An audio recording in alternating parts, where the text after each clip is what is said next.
नमस्कार, आप देख रहे हैं महारो आपनो राजस्थान में हूं आपके साथ अब्दुल रहीम। देखेंगे प्रदेश की तमाम बड़ी खबरें। आगाज करेंगे हेडलाइंस के साथ। राजस्थान के राजसमंद में गरजे रक्षा मंत्री राजनाथ सिंह, बोले कोई गोली चलाएगा तो हम गोला चलाएंगे।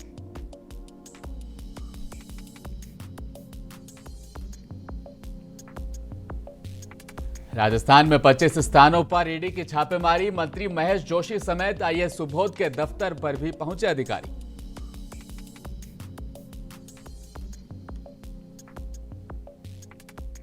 राजस्थान में मुस्लिम सियासत का पेंडुलम, किसको सौंपेगा सरकार बनाने की चाबी, 40 सीटों पर मुस्लिम वोटर है किंग मेकर।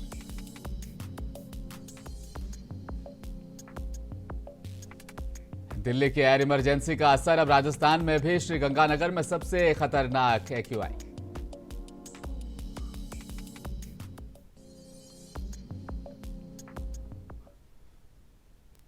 और अब खबरें तफसील के साथ। राजस्थान में चुनावी यात्रा के लिए भाजपा के दिग्गज नेता और रक्षा मंत्री राजनाथ सिंह ने आज राजसमंद जिले का दौरा किया। सबसे पहले उन्होंने नाथद्वारा पहुंचकर श्रीनाथ जी के दर्शन किए और फिर वहां से कांकरोली आ गए।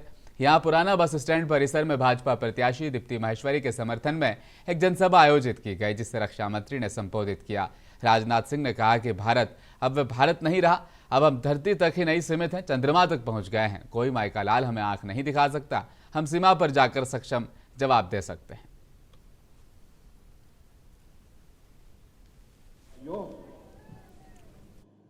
जहां तक मेवाड़ का प्रश्न है, मेवाड़ की धरती तो वीरों की धरती है और वीरांगनाओं की यह धरती है। और यह मेरा सौभाग्य रहा है कि मेवाड़ की धरती पर बराबर मुझे आने का अवसर मिला है। हमसे कोई यह पूछता है कि राजस्थान की पहचान क्या है, तो मैं कहता हूं इस राजस्थान की पहचान है, राजस्थान को यदि किसी को पहचानना है तो राणा की शक्ति से पहचान सकता है, मीरा की भक्ति से पहचान सकता है, पन्नाधाय की युक्ति से पहचान सकता है और भामाशाह की संपत्ति से पहचान सकता है। यह राजस्थान की धरती कैसी है। 2018 में राजस्थान विधानसभा का चुनाव हुआ था। उसके पहले श्रीमती वसुंधरा राजे जी यहां की मुख्यमंत्री थी। उनके नेतृत्व में सरकार ने बखूबी काम किया था। जनता जनता होती है। उन्होंने कहा कि एक बार नया प्रयोग करना चाहिए और वसुंधरा जी की जगह कांग्रेस की सरकार उन्होंने बना दी और गहलोत साहब मुख्यमंत्री बनकर आ गए। जनता के हर फैसले का स्वागत स्वस्थ लोकतांत्रिक व्यवस्था में, हेल्दी डेमोक्रेसी में किया जाना चाहिए और हम लोगों ने किया भी। सबने उसका स्वागत किया।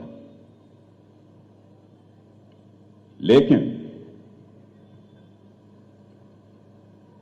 5 वर्षों के कार्यकाल में आपने स्वयं ही महसूस किया होगा कि इन लोगों ने चुनाव के समय जो वादे किए थे, किस हद तक अपने वादों को पूरा किया है।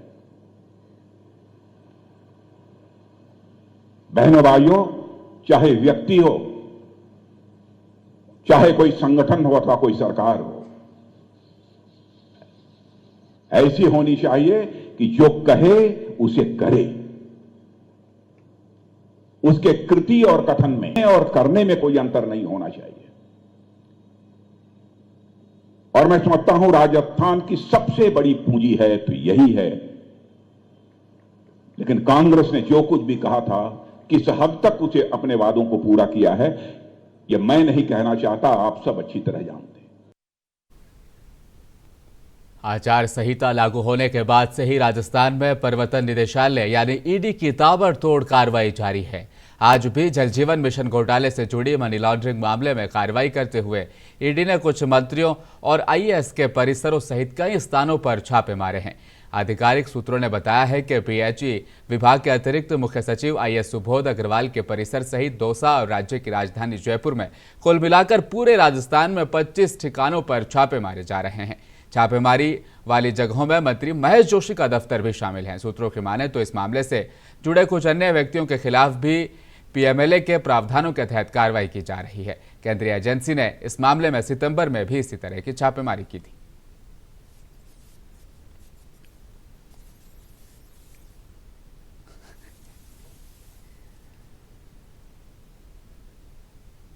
राजस्थान के एंटी करप्शन ब्यूरो ने मणिपुर के इम्फाल में तैनात एक ईडी अधिकारी और उसके एक सहयोगी को 15 लाख रुपए की रिश्वत लेने के आरोप में गिरफ्तार कर लिया है। ईडी के ही अधिकारी को 15 लाख की रिश्वत के आरोप में गिरफ्तार किया गया। आरोपी अधिकारी चिटफंड मामले में शिकायतकर्ता के खिलाफ दर्ज एक मामले को निपटाने के बदले में 17 लाख रुपए की मांग कर रहा था। अधिकारियों ने जानकारी दी है कि एंटी करप्शन ब्यूरो ने अपने एक बयान में बताया है कि गिरफ्तार किए गए लोगों की पहचान इम्फाल के प्रवर्तन निदेशालय के अधिकारी नवल किशोर मीणा और उनके एक स्थानीय सहयोगी बाबूलाल मीणा के रूप में की गई है। सरकार का सबसे बड़ा हथियार यानी ईडी भी अब करप्ट होने लगा है।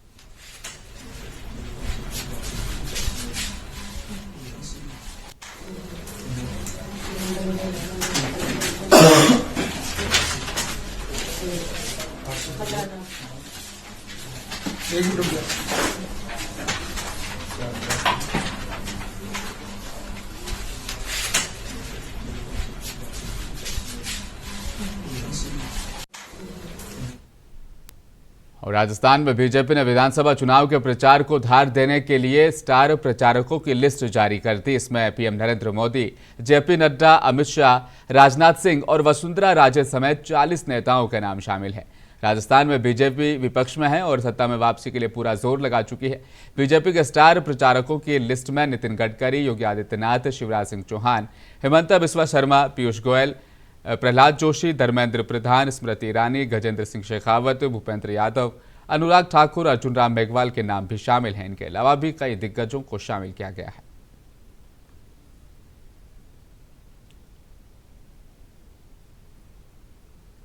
कांग्रेस ने राजस्थान चुनाव में पार्टी प्रवक्ता गौरव वल्लभ को उदयपुर सीट से चुनावी मैदान में उतारा है। गौरव वल्लभ कांग्रेस के तेज तर्रार प्रवक्ता माने जाते हैं। वो अक्सर टीवी डिबेट में नजर आते हैं। उन्होंने झारखंड की जमशेदपुर ईस्ट सीट से लोकसभा का चुनाव लड़ा, हालांकि उन्हें हार का सामना करना पड़ा था। अब गौरव वल्लभ ने गुटबाजी को लेकर ताजा और बड़ा बयान दिया है।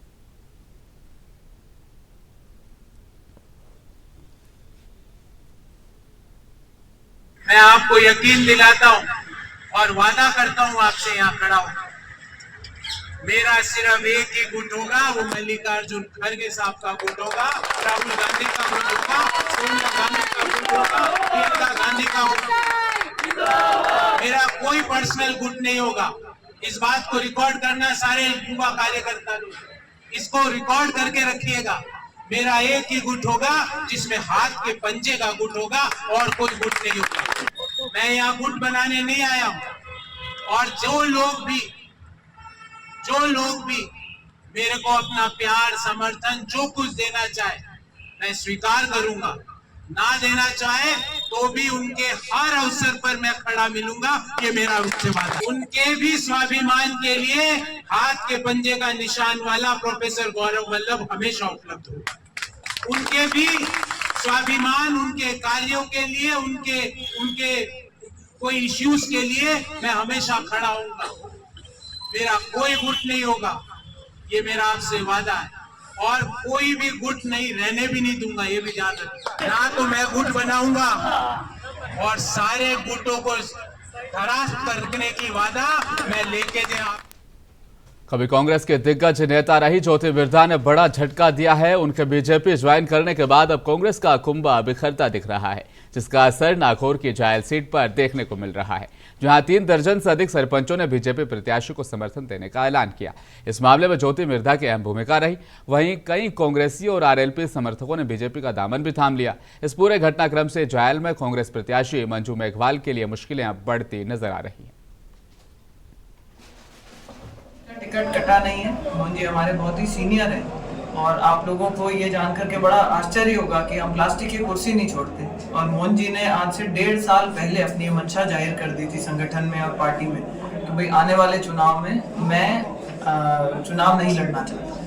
तो उसी के चलते मोहन जी ने पूरा सहयोग दिया है और हर जगह जहाँ पे हम जाते हैं अपनी उम्र के अलावा भी जब देखें तो आज कल हम मुंडवा में जब जनसंपर्क कर रहे थे तो पूरे मुंडवा में हम पैदल चले और मोहन जी हमारे साथ चल रहे थे। तो ऐसी कोई बात नहीं है कि मोहन जी टिकट मांग रहे थे और उनकी टिकट कट के और मुझे मिली है। और ये बात आप मोहन जी पहले भी बता चुके हैं, जब कार्यकर्ताओं की मीटिंग हुई थी जिस दिन हम लोगों ने नागौर में एंट्री करी थी टिकट मिलने के बाद में, उन्होंने खुले मंच से ये चीज बोली थी। और मुझे पहले भी भारतीय जनता पार्टी के जो सीनियर पदाधिकारी अजमेर की साध्वी अनादि सरस्वती ने भाजपा छोड़कर अब कांग्रेस पार्टी में वो कल शामिल हुई हैं। राजस्थान की लेडी योगी किसकी बड़ाई की टेंशन, जानेंगे इस रिपोर्ट से।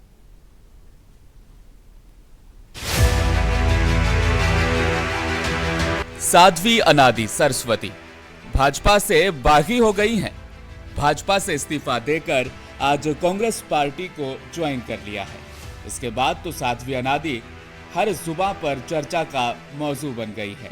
राजस्थान में हिंदुत्व का चेहरा मानी जाने वाली साध्वी अनादि सरस्वती ने कमल का साथ छोड़कर अब कांग्रेस का हाथ थाम लिया है। उन्होंने राज्य के मुख्यमंत्री अशोक गहलोत की मौजूदगी में जयपुर स्थित प्रदेश दफ्तर में पार्टी की सदस्यता भी हासिल कर ली है। आपके अंदर विराजमान मेरे ईश्वर को मैं प्रणाम करती हूँ।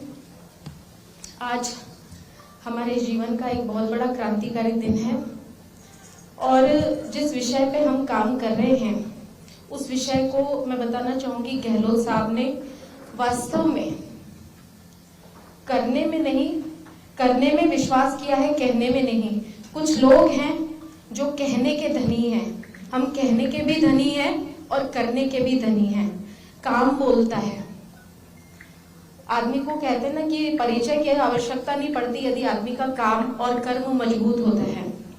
मुझे गर्व है इस बात का कि मैं अमर शहीद हेमू कालानी के परिवार से हूँ, वो मेरे दादा थे। और इसके अतिरिक्त मैं समझती हूँ मेरी पहचान सारे समाज में एक संत के रूप में भी है। संत पार्टी पॉलिटिक्स के ऊपर होता है और संत सनातन धर्म के साथ में सारे विश्व को अपना परिवार मानता है और विषय एक ही होता है, मानव मात्र की सेवा, जीव मात्र की सेवा। मंच की दरकार नहीं है, मंच कोई सा भी हो, काम करना है। काम के लिए कहीं भी हमको सम्मानजनक तरीके से जब बुलाया जाता है तो मुझे लगता है कि हमें इसी बात को तवज्जो देनी चाहिए। अनादि साध्वी को राजस्थान की लेडी योगी कहा जाता है। अनादि साध्वी यूपी के सीएम योगी आदित्यनाथ को फॉलो करती है। वह सोशल मीडिया के माध्यम से सनातन धर्म का प्रचार प्रसार भी करती हैं। इसी वजह से इनकी बड़ी फैन फॉलोइंग है। एक तरफ वे धर्म प्रचारक हैं तो दूसरी तरफ मोटिवेशनल स्पीकर भी। वहीं सीएम अशोक गहलोत भी उनको पार्टी की सदस्यता दिलाकर खुश नजर आ रहे हैं। अब ऐसी अटकलें हैं कि अजमेर की साध्वी अनादि सरस्वती जिले की उत्तर विधानसभा सीट से भाजपा के टिकट पर चुनाव लड़ना चाहती थी, लेकिन टिकट कटने से नाराज साध्वी ने अब भाजपा को छोड़कर कांग्रेस का पंजा थाम लिया है। मशहूर कहावत तो आपने सुनी होगी, लोहे को लोहा काटता है। अब साध्वी अनादि अजमेर उत्तर से वासुदेव देवनानी को टक्कर देती नजर आएंगी। आपको बता दें, साध्वी अनादि भी सिंधी समुदाय से ही आती है। अजमेर में लोहागल रोड पर इनका आश्रम भी है। अब देखने वाली बात यह है कि अजमेर उत्तर से कांग्रेस आज तक खाता तो नहीं खोल पाई, लेकिन क्या इस बार इस सीट पर अब कट्टर हिंदू छवि वाली सिंधी समुदाय की साध्वी करवा पाएगी कांग्रेस की बहनी। ब्यूरो रिपोर्ट, मुंसिफ टीवी। देश की राजधानी दिल्ली इस वक्त दम घोटने वाली हवा की आगोश में है। दिल्ली एनसीआर में लगातार बढ़ रहे प्रदूषण का असर अब राजस्थान में भी देखने को मिल रहा है। राजस्थान के श्रीगंगानगर में सर्दी के साथ साथ अब वायु का प्रदूषण भी आ रहा है। आसमान में धुएं की काली परतें छाई हुई है और एयर क्वालिटी इंडेक्स 381 तक पहुंच गया है। एयर क्वालिटी इंडेक्स की बात करें तो 0 से 50 के बीच ये नॉर्मल होता है और 201 से 300 के बीच की स्थिति बेहद खराब मानी जाती है। और अगर इंडेक्स 301 से 400 के बीच चला जाता है तो ये बेहद खराब श्रेणी में शामिल किया जाता है।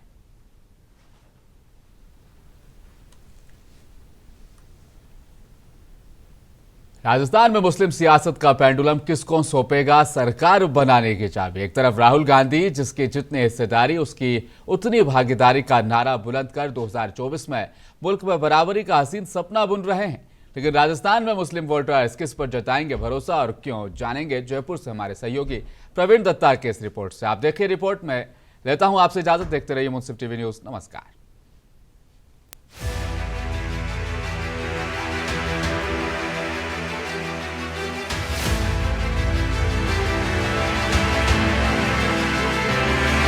राजस्थान में मुस्लिम सियासत का पेंडुलम किसको सौंपेगा सरकार बनाने की चाबी। एक तरफ राहुल गांधी, जिसकी जितनी हिस्सेदारी उसकी इतनी भागीदारी का नारा बुलंद कर 2024 में मुल्क भर में बराबरी का हसीन सपना बुन रहे हैं। मोदी शाह के 9.5 साल की सियासत के असर में वे चाहे खुलेआम दलितों और आदिवासियों के साथ अकलियत का नाम लेते ना हो, लेकिन समझने वाले सब जानते हैं कि माइनॉरिटी राहुल के एजेंडे से बाहर नहीं है। अब बात करेंगे राजस्थान चुनाव की। राजस्थान के 18 जिलों में मुस्लिम असर वाली 40 ऐसी सीटें हैं जहां एक तरफा वोटिंग सरकार बनाने में अहम किरदार अदा करती है। इन जिलों में शामिल करीब 24 सीटों पर मुस्लिम वोटरों के साथ या नाराजगी से चुनावी मैथमेटिक्स बनता और बिगड़ता भी रहा। 2011 के सेंसस में सूबे में मुस्लिम आबादी करीब 9% थी, लेकिन अब अंदाजा यह है कि अब 2 से 3% और बढ़ गई है, यानी सूबे की आबादी की 11 से 12% अब हो चुकी है। राहुल गांधी के फॉर्मूले को अमल में लाएं तो सूबे की 200 टिकटों में से कम 10% यानी 20 सीटों पर मुस्लिम नुमाइंदों की दावेदारी बनती है, लेकिन ऐसा होता दिखता नहीं है और इसकी जड़ें माजी में साफ दिख जाती है। अब पिछले 3 चुनावों के ट्रेंड को देखें तो 2008 से 40 में से 21 और 2018 में 30 सीटों पर कांग्रेस ने कब्जा जमाया और सरकार बनाई, जबकि 2013 में भाजपा 30 सीटें जीतकर जबरदस्त मेजोरिटी के साथ सत्ता पर काबिज हुई। इस बार कांग्रेस ने अब तक 7 सीटों पर मुस्लिम नुमाइंदे उतारे हैं। इधर भाजपा ने अब तक घोषित 124 सीट में से एक भी मुस्लिम प्रत्याशी नहीं उतारा है। अब आपको बताते हैं राजस्थान चुनाव में मुस्लिम फुटप्रिंट कैसे हैं। 40 मुस्लिम बाहुल्य सीटों में से 30 अभी कांग्रेस के हाथ में है। 16% यानी सर्वाधिक मुस्लिम वोटर अलवर की 4, जैसलमेर की 2 सीटों पर हैं। ये भी बता दें 12.5% मुस्लिम वोटर हैं जयपुर की 3 सीटों पर। 7% यानी सबसे कम मुस्लिम वोटर धौलपुर सीट पर हैं और 20 सीटों पर 10% यानी करीब 50 लाख मुस्लिम मतदाता हैं। अभी तक कांग्रेस ने जितनी भी सीटों से मुस्लिम नुमाइंदगी दी है वो उम्मीद के मुताबिक नहीं है, क्योंकि इससे अलग कांग्रेस ने पिछली बार चुनाव में 15 मुस्लिम उम्मीदवारों को टिकट दिया था, जिसमें से 7 को जीत मिली थी। लेकिन इस बार मुसलमानों की उम्मीदें सिर्फ ठीक ठाक तक ठहरने के मूड में नहीं है। असल में अगर कांग्रेस 15 से 20 सीटों पर मुस्लिम कैंडिडेट खड़ा कर देती है तो ये मैसेज तो अक़लियत तक जाएगा कि बनने वाली सरकार में उनकी इज्जत, हिस्सेदारी होगी और शायद इसी तरीके से AIMIM, BSP, आप, RLP और ASP जैसे थर्ड फोर्स से निपटा जा सकेगा। फिलहाल कांग्रेस गहलोत सरकार की वेलफेयर स्कीम्स के भरोसे जिस तरीके से आवाम की नाराजगी के बावजूद वफादारी के नाम पर अपने कैंडिडेट दोबारा खड़े कर रही है, मुस्लिम नुमाइंदों को 15 टिकट भी बहुत दिखाई पड़ते हैं। बहरहाल ये देखना बेहद खास होगा क्या भाजपा अपने यूनुस खान जैसे नुमाइंदों को मौका देगी या फिर कांग्रेस पर दो तरफा दबाव बनाने के लिए एक तरफ तो मुसलमानों को अपनी टिकटों से महरूम रखेगी और दूसरी तरफ थर्ड फ्रंट के अपने अबोले मददगारों के वोट काटने की स्ट्रेटजी को अपनाएगी। जयपुर से प्रवीण दत्ता की ये रिपोर्ट।